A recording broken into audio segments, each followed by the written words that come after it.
ಸೊಕ್ಕಿದ್ದವನು ಸೊರಗಲೇಬೇಕು, ಏರಿದವನು ಇಳಿಲೇಬೇಕು. ಕೆಲಸ ಮರ್ತವನು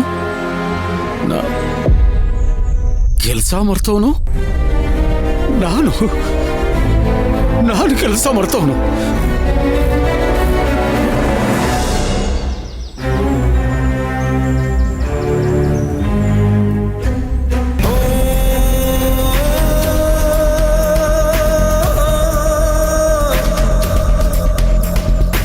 ಇವತ್ತು ಈ ಪತ್ರದಲ್ಲಿರೋ ಅಕ್ಷರಗಳಿಗೆ ಬಿಡುಗಡೆ ಸಮಯ.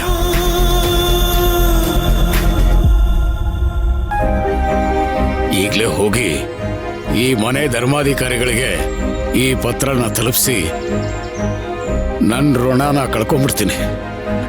ಒಳ್ಳೆ ಕೆಲಸಗಾರ ಅನ್ನೋ ಬಿರುದನ್ನ ಹಾಗೇ ಉಳಿಸ್ಕೋತೀನಿ.